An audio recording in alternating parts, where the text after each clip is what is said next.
कहते हैं, जब कोई मनुष्य पूरे प्रेम, पूरे विश्वास और पूरे समर्पण से शिवलिंग की पूजा करता है, तो उसके जीवन में ऐसा परिवर्तन आता है जिसे शब्दों में नहीं बांधा जा सकता।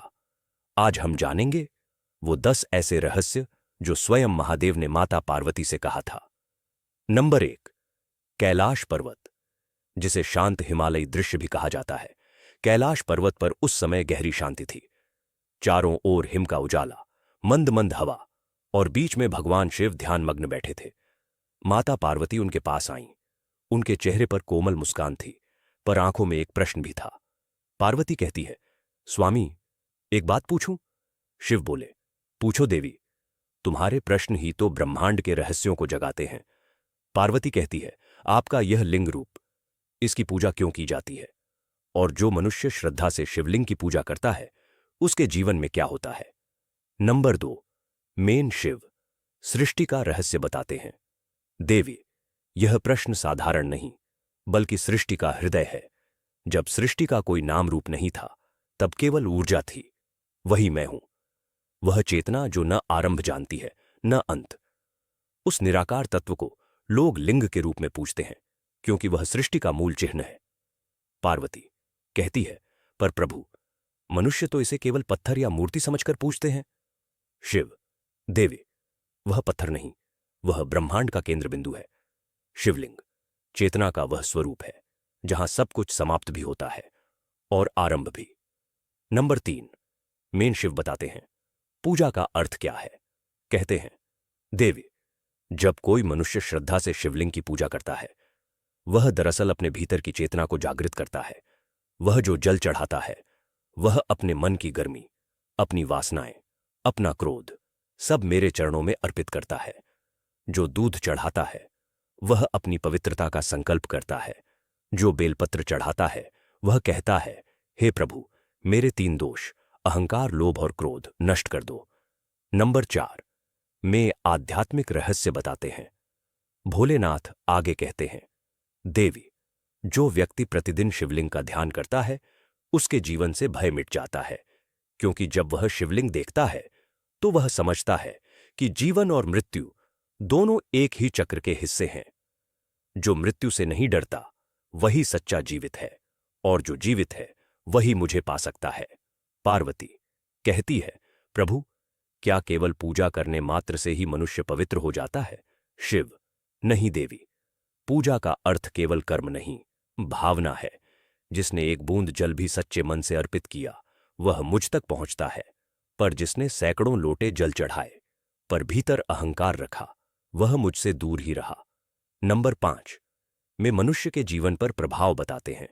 5, फिर उन्होंने कहा, देवी, जो मनुष्य लिंग की पूजा करता है, उसका हृदय धीरे धीरे निर्मल हो जाता है। वह अपने भीतर की अशांति से मुक्त होता है। उसके घर में शांति आती है, उसकी वाणी में मिठास और कर्मों में करुणा आ जाती है। ऐसा मनुष्य समाज में प्रकाश फैलाता है। वह चलता नहीं, स्वयं पथ बन जाता है। नंबर 6, में कर्म और मोक्ष का फल। पार्वती कहती है, प्रभु, क्या इससे मनुष्य को मोक्ष मिलता है? शिव, देवी, जो सच्चे मन से शिवलिंग का पूजन करता है, वह धीरे धीरे अपने कर्मों की ग्रंथियों को खोल देता है। उसके पाप उसी जल की तरह बह जाते हैं जो वह शिवलिंग पर चढ़ाता है। और जब अंत समय आता है, तो मैं स्वयं उसके कान में ओम का नाम लेकर उसे अपने लोक में स्थान देता हूं। कहते हैं, वह जीव फिर कभी इस माया जाल में नहीं आता, वह मुक्त हो जाता है, शिव में लीन। नंबर 7, लकड़ी के शिवलिंग का अर्थ। पार्वती कहती है, स्वामी, कुछ लोग लकड़ी, मिट्टी या यहां तक कि रेत से भी शिवलिंग बनाते हैं। क्या वह भी उतना ही पवित्र है? शिव, देवी, मेरे लिए रूप नहीं, भावना मायने रखती है। लकड़ी का लिंग प्रकृति का प्रतीक है। वह 5 महाभूतों का दर्पण है। जब कोई उसे बनाकर पूजता है, तो वह मुझे उसी रूप में याद करता है जिसमें मैं सृष्टि में व्याप्त हूं।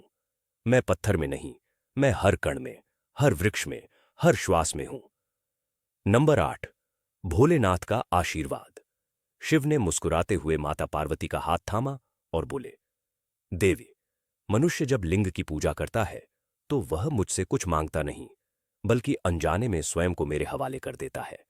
और जब कोई स्वयं को समर्पित कर देता है, तो मैं उसकी रक्षा अपने त्रिशूल से करता हूं। पार्वती, प्रभु, तब तो ऐसा मनुष्य धन्य है। शिव, हां देवी, वह धन्य है। उसके जीवन में अंधकार नहीं टिकता।